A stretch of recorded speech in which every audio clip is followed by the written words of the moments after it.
Citoyennes et citoyens, vos voix comptent. Radio Cotonou vous donne la parole pour recueillir vos préoccupations, satisfactions et suggestions. Parole aux citoyens, c'est sur la 94.3 Radio Cotonou. Parole aux citoyens, rejoignez-nous du lundi au vendredi de 9h à 9h30 en composant les numéros 40 11 17 18 ou 50 52 52 73. Radio Cotonou, la voix des Cotonois.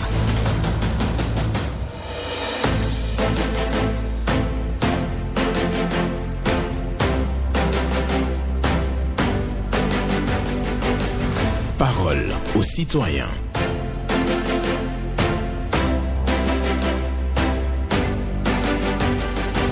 Parole aux citoyens. Honoré Naoum. Pourquoi s'en prendre à la flèche quand le tireur est présent? Pourquoi s'en prendre à la flèche quand le tireur est présent? Un proverbe indien pour la méditation du jour ce jeudi 8 août 2024. Bonjour à toutes et à tous. Vos préoccupations, satisfactions et suggestions sont attendues au numéro 40 11 17 18 pour les femmes, 50 52 52 73 pour les hommes. Pas d'attaque personnelle, vous prenez la parole en toute courtoisie sur nos antennes. Blaise Sacla sur la mise en onde, Michel Ounou pour le point et à la présentation, Benjamin Honoré Naoum. Pourquoi s'en prendre à la flèche quand le tireur est présent? Une pensée indienne pour votre méditation du jour. Et nous allons prendre dans un instant le tout premier intervenant. Il échange avec Blaise Sacla pour l'instant au standard pour donner son nom et son numéro de téléphone. Une fois en direct, il nous dira, bien entendu, sa préoccupation précédée de son nom. Bonjour. Bonjour, monsieur Honoré Naoum. Patricia Cédé? Affirmatif. D'accord. Nous vous écoutons. Naoum, c'est une seule préoccupation. Allez-y. Faites un tour ou bien rentrez devant le terrain, venez Pleven, à part venez Pleven. Faites un tour, les alentours. Il y a un point là, les sachets. C'est là les gens vont aux toilettes. C'est très calme. Je ne sais pas ce que le gouvernement est en train de penser à ça. Même si ce n'est pas un grand terrain, c'est quelque chose. C'est quelque chose. Si on réhabilite là, ça peut être un terrain de foot. C'est un terrain de foot, mais c'est trop sale, très très sale. Ça peut contenir au moins, c'est pas moi, parce que là-bas, j'étais là-bas hier. Mais c'est au bord de la base, c'est dans une grande cité. Dans un grand quartier. Attendez, vous parlez du stade René Pleven ou bien c'est un espace derrière, du stade même? Le stade même, il y a un côté là. Oui. Oh, c'est là il y a les déchets, et c'est là on va faire dire, c'est là les gens, les déchets, les sacs, les tout, ils sont là-bas. D'accord. Si le gouvernement peut penser quelque chose à ça, on n'a qu'à réhabiliter quoi. D'accord. C'est ma seule préoccupation. D'accord, merci. Merci beaucoup à vous, Madame Patricia Acélé, qui demande bien entendu la réhabilitation du stade René Pleven comme cela se doit dans les normes. Bonjour, auditeur en ligne. Bonjour, Monsieur Honoré Naoum. Oui, Paul Raoul Zissou. Merci. Et ce matin? Ça va bien. Je rends grâce à Dieu. Ok. Monsieur Naoum. Oui. Bientôt 1 an. La radio RSE, la radio éducative d'Adjara, est tombée en panne. Malgré nos multiples plaintes pour interpeller le ministre de l'enseignement maternel primaire, M. Salman Karim, parce que la radio est sous son tutelle. Rien n'y fait jusqu'à présent. Pourquoi ça? Pourquoi cela? Monsieur le ministre, pardon. Nous, on ne veut pas cet état de choses. Aider nos frères qui travaillent là-bas. Et Dieu vous le rendra au centre. Merci et très bonne suite du programme. Bonne journée à vous aussi, Paul Raoul Zissou, pour votre passage. Il revient donc sur sa préoccupation qu'il a plusieurs fois évoquée sur nos antennes. la radio éducative d'Adjara, qui a connu donc une panne d'émetteur. L'émetteur a été acheté, mais l'installation de l'équipement tarde depuis. Et donc, les populations de la localité n'arrivent plus à suivre cette radio. Le ministère de l'Enseignement supérieur le ministère de l'Enseignement maternel et primaire plutôt, est invité donc à faire quelque chose pour la relance des programmes de cette radio éducative d'Adjara. Bonjour. Bonjour, monsieur le journaliste. Oui, votre nom? C'est monsieur Théophile Oké. D'accord. Vous allez commencer par arrêter votre poste radio, s'il vous plaît. D'accord. Oui. Arrêtez la radio et vous pourrez donc évoluer. Théophile Oké, nous vous écoutons. D'accord. Carrefour d'Aéroport, c'est un grand carrefour. Depuis on est en train de créer, personne ne dit rien. Alors que ça crée des accidents tous les jours, monsieur le journaliste. J'invite la mairie de Cotonou et c'est à toi. Essayez de réparer, sinon ce n'est pas bon du tout. Ça crée des accidents tous les jours. Vous avez remarqué que la réflexion a démarré au niveau du Carrefour Sacré-Cœur. Oui. Donc, je crois que dans quelques jours, on va retrouver l'équipe certainement au niveau du Carrefour des Dopos. D'accord? On va croiser les doigts pour ça? Oui, j'aime ça. Bon, donc, d'accord. Merci, à tout à l'heure. D'accord. Oui. Merci beaucoup à vous. Je vous ralentis pas tout simplement parce que moi-même j'ai fait le constat. Les populations ont souvent donc parlé du Carrefour des Dopos, Carrefour Sacré-Cœur, mais moi j'ai remarqué, bien entendu, la réflexion qui a démarré au niveau du Carrefour Sacré-Cœur. On va croiser les doigts pour les populations qui empruntent également le couloir au niveau du Carrefour des Dopos pour que la réflexion se fasse comme cela se doit pour faciliter le trafic. Bonjour, auditeur en ligne. Bonjour, monsieur le journaliste. Hugues Apovi. Exactement, soyez bénis au nom de Jésus. Nous vous écoutons. Monsieur le journaliste, je vous dis merci et je dis merci au président Patrice Talon. Parce que quand on appelle son nom, c'est par amour que nous appelons son nom. Et nous avons beaucoup de considération aussi pour son gouvernement. Et nous avons appris que le gouvernement de Patrice Talon est en vacances. Oui, c'est normal. Parce qu'en toute chose, il faut avoir un peu de repos. Que même si tu sois au beurre, il faut te reposer aussi. Donc, je leur souhaite un très bon vacances. Et au retour des vacances, qu'ils pensent beaucoup à l'arrondissement de Révier. C'est très important. Parce que Révier a beaucoup lutté pour que on ait un bon âge. Mais jusqu'à aujourd'hui, on attend dans les coulisses. Non, on ne veut pas entendre dans les coulisses. On veut que le gouvernement nous sécure pour que nous ayons notre bon âge. Ça nous fera beaucoup plaisir. Et je remarque que sur les compteurs à 4, payer les entretiens, l'entretien est trop cher. Nous sommes dans notre propre pays. Le courant produit au Bénin, on nous a dit non. Pourquoi on va encore payer entretien comme ça? C'est pas bien. Pensez à nous. On souffre dans le pays. Que l'entretien qui est en bas, on est prêt pour payer nos factures. Mais si les entretiens sont élevés, ça décourage, c'est pas bien. Merci, bonne journée à tous. Excellente journée à vous, Hugues Apovi, pour votre passage ce matin à l'antenne. Pour remercier le président de la République, votre souhait, c'est le lotissement de Révier. Oui, vous l'avez évoqué plusieurs fois sur nos antennes. Et aussi les frais d'entretien pour les compteurs prépayés, c'est trop élevé, c'est votre préoccupation également. Les responsables de la SBE sont certainement à l'écoute. Bonjour. Bonjour, excellent journaliste, monsieur Naoum et son technicien du jour, notre Alain Foucault. Paul Chodatan, bonjour. Que Dieu te protège ainsi que le technicien. Amen, nous vous écoutons. Ma première préoccupation, j'invite toujours l'excellent Patrice Talon, président de la République. Si je viens sur les antennes, il sait que je suis ses yeux et ses oreilles. Excellent Patrice Talon, donc je vous entends souvent dire que vous n'avez pas le sentiment de faire du mal au peuple béninois. Mais vos citoyens souffrent. Actuellement, la majorité souffre. Ils ne sont pas au biberon du gouvernement. Et c'est certainement les agents permanents de l'État, eux, ils peuvent souffler un peu. Mais le secteur privé est oublié, ils vont tous sur le même marché. Est-ce que ça va plus alors? C'est Nenouille février aujourd'hui. Sans mon soja, sans même poisson. Pour ceux qui en ont un peu, Gary, là encore, c'est un souci, excellent Patrice Talon. Donc vraiment, il faut baisser le prix de la douane pour que le sucre, le lait, toutes ces choses-là puissent baisser de prix sur le marché. Sinon, vraiment, c'est le chaos, droit dans le mur. Donc ce que je vous dis là, ceux qui sont autour de nous là, je les vois, c'est la souffrance totale. Les enfants ne peuvent même pas manger 2 fois. C'est triste. Excellent Patrice Talon, tourner les fusils d'épaule autrement. Si l'autre a pu faire 100 jours au Sénégal et a trouvé des solutions favorables au Sénégal, on peut le faire ici aussi. Baisser le prix de la douane. Rien ne nous pousse pour soulager la population.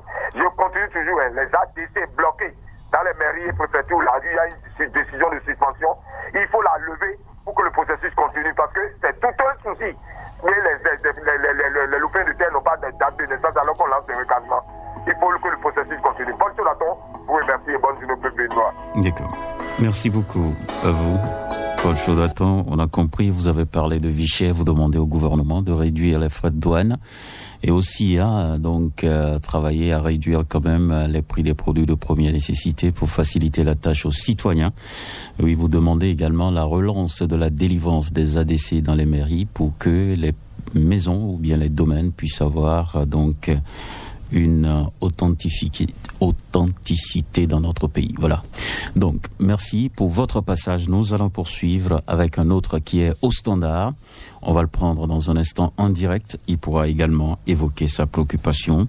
Oui, la pensée du jour, c'est pourquoi s'en prendre à la flèche quand le tireur est présent. Bonjour, auditeur. Bonjour, monsieur Naoum. Oui, bonjour. Ici, ce monsieur a pu dire Adrien depuis on point ici. D'accord. Mais il y a un peu de bruit autour de vous, hein? Vraiment, hein, c'est les enfants qui me dérangent ici. D'accord. Voilà. On va y aller. Voilà. Et je vais aller directement là où ils ont fait quitter le nouveau marché du Saint-Cécile, là. Le rond-point Saint-Cécile, là où ils ont fait quitter le. Je salue d'abord notre très cher maire Luc Sétogia trop. Tout ce qu'il fait pour notre nation. Et je vais demander en même temps que si c'est quelque chose qu'il fait, parce que l'endroit, la manière de l'endroit, c'est pas bon. Donc je demande si il peut envoyer les gens qui vont venir nettoyer l'endroit là où ils ont fait quitter le marché. Ça sera bon. Parce que c'est pas bon, c'est pas joli à voir. Donc c'est tout ce que j'ai reçu ce matin. D'accord. Si je vous comprends bien, vous parlez de l'endroit où le marché a été délocalisé. Il est parti. Donc, si je comprends sa préoccupation pour la reconstruction du marché de Sainte-Cécile, donc il y a les bonnes dames qui avaient occupé un espace par le passé. Maintenant, on a ouvert le marché. Les bonnes dames auront joué le nouveau marché, mais l'ancien site a été abandonné. C'est le constat fait par l'intervenant et qui est venu à l'antenne pour en parler ce matin. Il faut l'entretien. Voilà. Les autorités sont à l'écoute. Quelque chose se fera, certainement. On croise les doigts. On va poursuivre avec un autre. Bonjour, auditeur en ligne. Bonjour, mon cher Naoum. Moussa Lidou. Ami sincère de la radio Cotonou. D'accord. Nous vous écoutons. Mon cher Naoum, ce matin, je suis sur votre antenne BIP et Radio Cotonou pour vous dire que aujourd'hui, dans ce pays, nous voyons que les feux tricolores aident beaucoup la population. Vous voyez? Si nous voyons cela au niveau d'un carrefour ou quelque part, vraiment, ça aide beaucoup la population. Mais aujourd'hui, là où je vous parle, nous constatons qu'il y a beaucoup de feux tricolores qui ne marchent pas, mon cher Naoum. Qu'est-ce qui cause cela? Si vous arrivez au niveau du carrefour, ça fait que maintenant, les feux ne marchent pas. Carrefour Délocaux, ça ne marche pas. Carrefour Sojema, Carrefour Saint-Michel, et ensuite d'autres carrefours dont les feux tricolores ne marchent pas. Et tous les jours, sur votre chaîne, les gens crient par rapport à ça. Les gens grognent par rapport à cela. Et jusqu'à présent, la mairie de Cotonou n'a pas du tout réagi par rapport à ça. Monsieur Naoum, vraiment, c'est pas du tout bon. Je demande encore ce matin, moi Moussa Alidou, je demande à la mairie de Cotonou, ils n'ont qu'à tout faire pour nous réparer ces feux tricolores qui ne marchent pas. Sans oublier le carrefour Aïla-Wadje et le carrefour Médombo. Nous voulons l'implantation des feux tricolores au niveau de ces deux carrefours. Car tous les jours que Dieu fait, c'est de l'encombrement, surtout aux heures de pointe. Ça ne va pas du tout. La mairie de Cotonou n'a qu'à nous aider par rapport à cela. Car le Bénin, c'est un pays qui nous appartient. Si c'est bon pour tout le monde. Et nous voulons que le pays soit vraiment bon. Bonne journée à vous et à tout à l'heure. Merci beaucoup à vous, Moussa Alidou, qui réclame donc le bon fonctionnement des feux tricolores dans la ville de Cotonou. C'est la préoccupation, s'il faut résumer tout simplement l'intervention de Moussa Alidou. Nous sommes sur Radio Cotonou, la 94.3, et c'est la voix des Cotonois. C'est aussi une tribune pour tous les citoyens de ce pays, même les Béninois de la diaspora. Vous connaissez vos codes d'accès pour accéder à la radio, 40 11 17 18 ou le 50 52 52 73. Bonjour. Oui, bonjour, monsieur le journaliste. Oui, Viera Wimbo. Affirmatif, c'est moi. D'accord. Nous vous écoutons ce matin. Je vous appelle de Foncoumé Centre. Ok. Voici ma préoccupation. Je tiens à saluer les étrangers qui m'ont écouté mes prises de Gagnon sur les antennes. Et ils ont donné de feuilles de tôle pour la reconversion du commissariat de l'arrondissement de Savi. Merci à ceux-là. Et je tiens à dire à honorable Didier Messan-Diego, maire de la ville de Ouida aussi, M. Christian Rocheou, le CA de Savi, M. Brice Eriora, de faire quelque chose pour agir, pour qu'on les applaudit. C'est là que vous travaillez. C'est là que l'honorable Didier Messan-Diego, c'est là que vous avez commencé à travailler. Vous êtes CA. Hein? Vous ne faites pas quelque chose pour qu'on vous applaudisse. Il faut faire quelque chose. Ce qu'on veut achever pour ce commissariat, c'est à vous qui va achever ça là. Deuxième préoccupation, je veux que les chefs hiérarchiques policiers de demander à les aider nos polices que vous avez affectés pour les commissariats qui sont au nord, d'autres qui veulent quitter au nord au sud. Il faut les aider à vos bus que vous nous montrez dans les défilés. Merci, Viera Wimbo. Pour résumer, il parle bien entendu de la réfection du commissariat de Savi. Il a grogné plusieurs fois là-dessus. Et donc, il nous fait savoir que des Béninois, certainement de la diaspora, ont donc envoyé des feuilles de tôle. Et il demande à l'honorable Didier Messan-Diego et au maire de Ouida de venir donc achever donc la réfection de ce commissariat de Savi. Il parle aussi de la police républicaine, donc les policiers qui sont affectés. Il a déjà demandé sur nos antennes que ces policiers-là soient subventionnés ou accompagnés lors de leur affectation d'un point X à un point Y. Donc, il a besoin donc d'accompagnement. Les policiers affectés ont besoin d'accompagnement. Voilà sa préoccupation. Bonjour. Bonjour, monsieur Honoré Benjamin Naoum. Oui, votre nom? Ici, c'est Parfait Ludovic Dossa. Je vous appelle depuis Apapa. D'accord, nous vous écoutons. Bon, j'ai deux préoccupations. Ma première préoccupation, je vais au niveau de l'ANIP. C'est la désolation totale. Depuis quelques jours, la connexion ne passe pas pour faire les actes. C'est tout un problème. C'est le calvaire. C'est le calvaire. Et je ne peux pas comprendre. On ne peut pas faire 2 pas en avant et reculer de 3 pas en arrière comme ça de sitôt. Même sur la plateforme de l'année, les actes ne passent pas. Rien ne marche. On ne peut rien faire. C'est comme ça, ça nous bloque. Ça nous bloque. Il faut que le gouvernement réagisse. C'est pas bon. Ça nous fait trop de mal. C'est ce qu'on est en train de refuser avant qu'on reprenne aujourd'hui. Et c'est pas normal. Ma deuxième préoccupation, je viens directement sur la voie de Nouvelle-Namédé Yenawa. Ça fait depuis plus de mois qu'on est en train de crier pour cette voie-là. Ça ne va pas. La voie est très dégradée. C'est pas bon. Trop de trous, des pavés sont en l'air. Ça ne va pas. C'est pas bien. On ne va pas attendre le pire avant de commencer par réagir. C'est pas normal. Il faut que le CA2 ou les équipes de la mairie viennent regarder ça. Sinon, c'est pas normal. Tu ne peux pas circuler la nuit sur cette voie-là. Tu risques de tomber dans le trou. Les caniveaux sont ouverts, les voies sont dégradées. Merci beaucoup. Excellente journée à vous. Ludovic Dossa, qui parle bien entendu des difficultés de connexion sur la plateforme ANIP pour l'établissement des actes. Donc les techniciens de l'ANIP doivent revoir donc la fluidité de la connexion sur la plateforme. Et aussi, il parle de la voie Nouvenin-Médé. Nous sommes dans le 2e arrondissement de Cotonou. Il demande donc la réfection des voies et aussi la fermeture des collecteurs qui sont ouverts. Il y a plusieurs collecteurs ouverts dans cette localité et c'est un piège pour la population. Bonjour, auditeur en ligne.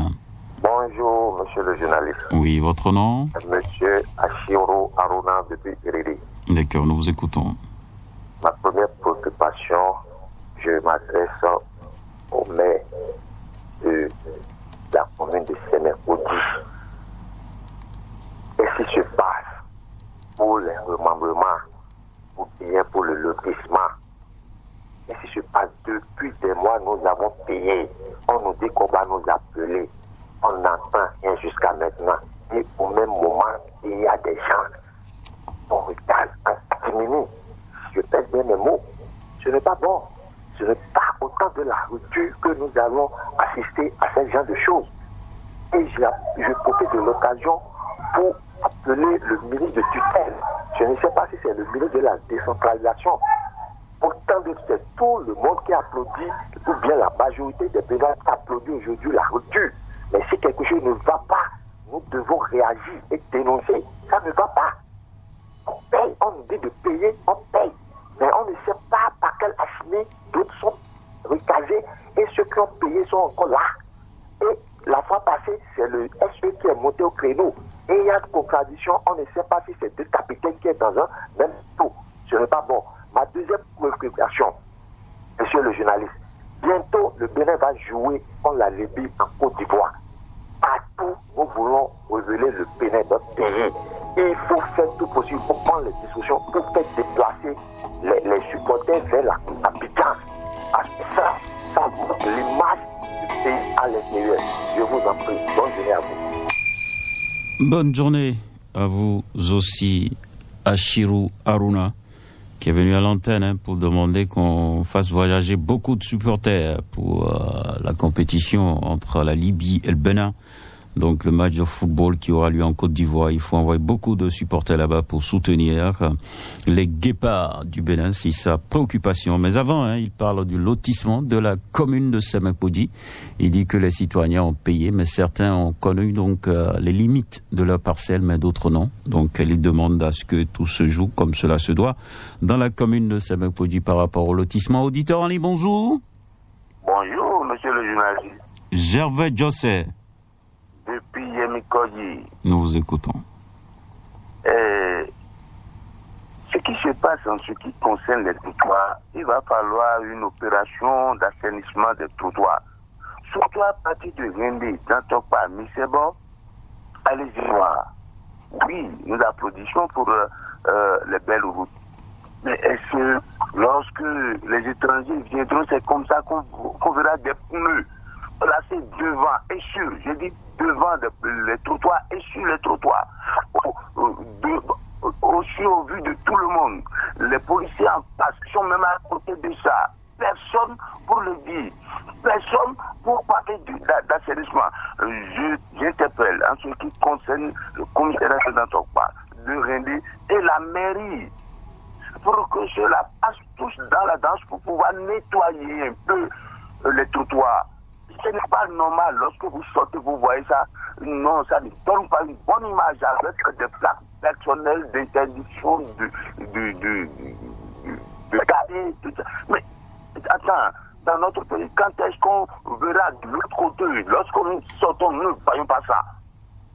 Il va falloir le faire pour la circulation des ceux qui marchent, c'est-à-dire ceux qui ont droit d'utiliser le trottoir, c'est-à-dire ceux qui marchent, les piétons. Je reviens sur le problème de la voie qui mène vers Ouassa, à Thomas sur la voie qui mène maintenant qu'on est en train de faire. Il va falloir faire quelque chose pour que ces populations. D'accord. Merci beaucoup à vous. Gervais José, qui demande l'aménagement de la voie de Ouassa. Mais à Cotonou déjà, il pose un problème. Il parle de l'occupation anarchique des trottoirs dans la ville de Cotonou. Il demande à ce que cela cesse, que les forces de sécurité publique, les autorités puissent quand même jouer leur partition pour que les usagers au bord des voies cessent avec cette occupation anarchique des trottoirs. Ça crée des problèmes aux passants, ça crée des problèmes aux usagers de la route, et donc il va falloir corriger ça. Un autre intervenant pour poursuivre. Bonjour. Honoré Benjamin Naoum. Bonjour, Mathieu Hontonou. Affirmatif, malgré la santé et la voix, je dois me prononcer sur l'actualité de mon pays parce que ça m'est très cher. D'accord, prends l'établissement déjà. Voilà. Et vous savez, tout à l'heure, j'ai écouté mon confrère Achirou Aruna sur la situation de lotissement. Honoré Benjamin Naoum, dites-vous que c'est une réalité. Parce que moi je suis dans la commune de Saint-Méthodi. Et ça ne va pas. Ça ne va pas, malgré les efforts de certains de nos élus locaux. Et alors, là où le bas blesse, vous savez, il y a des gens qui n'ont même pas acheté un centimètre de parcelle, mais qui sont détenteurs de plusieurs numéros d'état des lieux, depuis des lustres. Et comment ça a été cuisiné dans le temps. Et qui ont cautionné cela dans le temps. Donc, moi je demanderais à nos autorités de bien vouloir changer les donnes. Parce que ceux-là, leur nom et leur contact se figurent dans les répertoires. Vous voyez ce que je dis? C'est vraiment pertinent. Alors là, c'est ça qui peut freiner le développement de la commune de Saint-Méthodi. Mais ce n'est pas bien. Les réformes sont venues, mais nous ne faisons rien. Je voudrais raccrocher. Et Jodato a l'habitude de parler des ADC. C'est une réalité. Mais il faut que le gouvernement revoie ça. Sans quoi, ce n'est pas bien. Telle a été mes préoccupations de ce matin. Longue vie à cette émission et que Dieu nous protège. Merci à vous, Mathieu Hontonou. Bonne santé à vous aussi. Prompt rétablissement, comme je le disais tantôt. Vous avez parlé, bien entendu, de lotissement dans la commune de Saint-Méthodi. Ça traîne. Vous aussi, vous ne comprenez pas. Et aussi, la lenteur ou les ADC qui sont bloqués au niveau des mairies. Il faut faire quelque chose. Mesdames et messieurs, c'est fini pour aujourd'hui. Nous vous souhaitons donc une bonne journée à l'écoute des programmes de Radio Cotonou.